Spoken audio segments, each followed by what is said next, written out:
Voting से 24 घंटे पहले छुटभइये नेताओं का खेल शुरू हो जाता है। वोटिंग से 24 घंटे पहले पैसे का खेल शुरू हो जाता है। लेकिन अगर यही खेल, वो जो कयामत की रात कही जाती है, अगर ये सारा खेल, ये सारा बंदोबस्त अगर राष्ट्रीय स्तर पर होने लगे और राष्ट्रीय स्तर की पार्टी अगर उसको करने लगे, या यूं कहा जाए कि अगर कोई घटनाक्रम हो रहा है, उसके पीछे राष्ट्रीय स्तर की पार्टी उसके पीछे बैठ करके सारा खेल कर रही है, तो फिर क्या ही कहा जाए। और कल झारखंड के अंदर पहले फेज की वोटिंग होनी है, लेकिन पहले फेज की वोटिंग से पहले 17 जगह पर, 17 अलग अलग ठिकानों पर झारखंड में, पश्चिम बंगाल में छापे पड़े हैं। और दूसरी तरफ करोड़ों करोड़ों रुपए पकड़ा जा रहा है महाराष्ट्र के अंदर। उस पर एक अजीब सी चुप्पी है। मतलब चुनाव आयोग निष्पक्ष चुनाव करवाने का काम है उसका, लेकिन कितना निष्पक्ष है, और एजेंसियां, उनके बारे में तो क्या ही कहें। ईडी, सीबीआई, मतलब ये जो विपक्ष के नेता कहते हैं बार बार कि मोदी के दो जमाई, ईडी और सीबीआई, तो ये जो बदनाम है वो ऐसे ही नहीं है। खबर आप देखिए, झारखंड में चुनाव से एक दिन पहले ईडी के छापे, पश्चिम बंगाल में भी घुसपैठियों की तलाश, 17 जगह पर कार्रवाई हुई है। सितंबर में धन शोधन रोकथाम अधिनियम पीएमएलए के तहत झारखंड में कुछ बांग्लादेशी महिलाओं की घुसपैठ और तस्करी के मामले की जांच के लिए मामला दर्ज किया गया था, और परिवर्तन निदेशालय ने बांग्लादेशी नागरिकों की अवैध घुसपैठ से जुड़े मनी लॉन्ड्रिंग के जांच के सिलसिले में मंगलवार को पश्चिम बंगाल के अलावा चुनावी राज्य झारखंड में 17 जगह पर छापेमारी की है। जांच एजेंसी के झारखंड कार्यालय ने यह कार्रवाई की है। मतलब एक तरफ तो आप ये कह सकते हैं कि सितंबर में केस दर्ज हुआ, या सितंबर में कुछ घुसपैठ को लेकर के जांच एजेंसी एक्टिव हुई, और उसके बाद में अब नवंबर में उसकी कार्रवाई हो रही है, तो इसमें दिक्कत क्या है, क्या परेशानी है। लेकिन क्या ऐसी चीजें, क्या ऐसी बातें जो लगातार सत्ताधारी पार्टी, यानी केंद्र की सत्ताधारी पार्टी, और वो केंद्र की सरकार पर इस सीबीआई, ईडी को अपने तोते की तरीके से इस्तेमाल करने का बार बार आरोप लग रहा है, तो बताइए फिर आप कि चुनाव में इसका क्या असर पड़ता है। और चुनावी राज्य में क्या इस प्रकार की कार्रवाई से पहले चुनाव आयोग इस पर देखता भी है कि नहीं, कि इसका क्या असर पड़ रहा है, मतदाताओं पर क्या असर पड़ रहा है। दरअसल ये सारा खेल, सारी कवायद इसलिए बताई जा रही है कि बीजेपी को यह लगता है कि झारखंड भी अगर हाथ में नहीं आया, तो झारखंड में किस तरीके से हेमंत सोरेन की पार्टी को तोड़ा जाएगा, हेमंत सोरेन के नेताओं को डराया जाए, हेमंत सोरेन के नेताओं को अपने काबू में पहले से कर लिया जाए। ये सारी कवायद इसलिए हो रही है। मतलब जो कयामत की रात और वो सारी बातें जो कही जाती हैं, 2 नंबर का पैसा, गाड़ियों में पैसा भर भर करके इधर से उधर गाड़ियां घूमना, ये सारी बातें वो अक्सर छुटभइये नेताओं के लेवल पर होती है। इधर उधर कुछ गुंडे टपोरी टाइप के लोगों को लगा करके किसी को डराने धमकाने का काम, प्रत्याशियों के पीछे जो गुंडे छोड़ने का काम, ये बहुत छोटे लेवल की चीजें होती हैं हर जगह पर, हर चुनाव में। लेकिन कहीं पर उभर करके आती, कहीं पर नहीं आती है। लेकिन आप बताइए कि जब वोटिंग के अंदर 24 घंटे का वक्त भी नहीं बचा, और उस वक्त में यह कार्रवाई होनी, और दूसरी तरफ महाराष्ट्र जहां पर करोड़ों करोड़ों रुपए मिल रहा है। मतलब झारखंड के अंदर अगर छापे पड़ रहे हैं, 17 जगह पर छापे पड़े हैं, और सुबह से लेकर के ये कार्रवाई जो है चल रही है, अभी तक कोई खबर जो है वो इस तरह की नहीं आई है कि कितने पैसे की कहां पर क्या बरामदगी हुई है, कौन पकड़ा गया है, कौन घुसपैठिया है, और ये घुसपैठिया अचानक से कैसे आ गए, ये वोटिंग से 24 घंटे पहले कैसे घुसपैठिया आ रहे हैं। तो दूसरी तरफ जो झारखंड, महाराष्ट्र राज्य है, झारखंड के अलावा महाराष्ट्र, वहां पर करोड़ों करोड़ों रुपए मिल रहा है, और वहां पर कार्रवाई के नाम पर अगर हम खबर को फॉलोअप भी करते हैं तो वहां पर कुछ दिखाई नहीं देता है। 3-4 खबरें महाराष्ट्र की आप देखिए। नवी मुंबई में 2.5 करोड़ रुपए कैश जब्त हुआ है। पुलिस बोली चुनाव में इस्तेमाल होने का शक है। ये नवी मुंबई महाराष्ट्र की बड़ी खबर आपको बता रहा हूं, जहां पर 2.5 करोड़ रुपए कैश। अब 2.5 करोड़ रुपए जो है इन लोगों के लिए कोई बहुत बड़ी रकम नहीं है, और मुंबई जैसे शहर, महानगरी के लिए वाकई कोई बहुत बड़ी रकम नहीं है। वहां पर 2-2.5 करोड़ रुपए तो पता नहीं 1-2 कोठियों के अंदर से आपको मिल जाएंगे। और इसीलिए सारी कवायद है कि महाराष्ट्र की कुर्सी पर कैसे न कैसे कब्जा किया जाए। एक और खबर देखिए आप, एबीपी न्यूज की खबर है, 9 नवंबर 2024 की खबर है ये। महाराष्ट्र में चुनाव से पहले पुलिस ने कार से पकड़ा भारी कैश, 3 करोड़ से ज्यादा रुपए बरामद, आरोपी गिरफ्तार। इसीलिए मैंने कहा कि 2-2.5 करोड़ रुपए कोई बहुत बड़ी रकम नहीं है, एक कोठी में मिल जाएंगी। जब एक गाड़ी के अंदर 3 करोड़ रुपए मिल सकते हैं तो फिर आप क्या कहेंगे। मतलब 3 करोड़ रुपए एक गाड़ी में चल रहे हैं। आमतौर पर कोई भी नेता अपने लेवल पर अगर कोई अरेंजमेंट करता है तो 3 करोड़ रुपए, 5 करोड़ रुपए वो एक गाड़ी में लेकर के नहीं चलता है। वो 20-30 लाख रुपए दूसरी गाड़ी में, 50 लाख रुपए दूसरी गाड़ी में, 1 करोड़ रुपए दूसरी गाड़ी में, ऐसे कर करके टुकड़ों में पैसा लाता है। और ये जो पैसा है 3 करोड़ रुपए, 5 करोड़ रुपए, ये पैसा किसी एक आदमी का नहीं है। अगर इसके पीछे पूरी तहकीकात की जाएगी तो पूरा नेटवर्क निकल करके सामने आएगा कि कहां से कितनी बड़ी खेप कहां कहां के लिए जा रही है।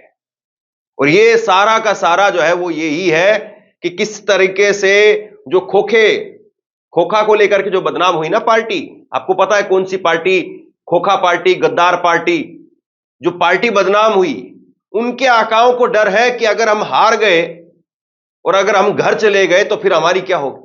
क्योंकि महाराष्ट्र में बहुत बड़ा खेल है, कोई आसान बात मत मानिए आप। दूसरी एक खबर आपको देख रही है, इसी तरह से एक खबर जो है वो कुछ दिन पहले मैंने आपको बताई थी। महाराष्ट्र चुनाव, पुणे में पकड़ी गई 5 करोड़ कैश से भरी कार, विपक्ष ने शिंदे सरकार को घेरा। अब यह खबर जो है वो काफी दिन पहले, करीब 10-15 रोज का वक्त हो चुका है जब मैंने आपको एक खबर बताई थी। लेकिन अब इस खबर को मैं देख रहा हूं तो इसके पीछे किसके हाथ थे, कौन पकड़ा गया। 5 करोड़ रुपए कहीं पर पकड़े जाते हैं सिर्फ एक गाड़ी से, एक इनोवा गाड़ी से 5 करोड़ रुपए पकड़े गए। बताइए आप, उसके बाद में कहीं कोई गिरफ्तारी या कोई कनेक्शन, कुछ नहीं। यहां पर अगर कोई किसी को पकड़ ले तो एक मोबाइल भी अगर चोर है उसके भी कनेक्शन निकल आते हैं कि फला जगह पर रहता है, फला नेटवर्क है उसका, इतने लोग और हैं, ये पहले इतने मोबाइल पकड़ चुके हैं। मतलब एक छोटा सा थाना जो है वो भी खुलासा कर देता है एक चिंदी चोर को पकड़ करके कि ये चिंदी चोर जो है वो इस नेटवर्क का हिस्सा है और इन्होंने पहले इतनी मोटरसाइकिलें चोरी की हैं, इतने जो है मोबाइल फोन चोरी किए हैं, इनके पास से इतनी चेन, सोने की चेन मिली है, अंगूठी मिली है, ये मिला है, घड़ी मिली है, पर्स मिले हैं, सब कुछ। एक चिंदी चोर का भी एक छोटा सा थाना, किसी भी राज्य का एक छोटा सा थाना जो है वो इन्वेस्टिगेशन करके उसकी जांच सामने रख देता है।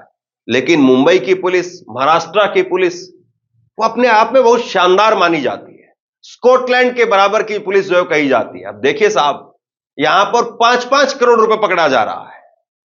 मतलब वहां पर 17-17, 18-18 जगह पर छापेमारी हो रही।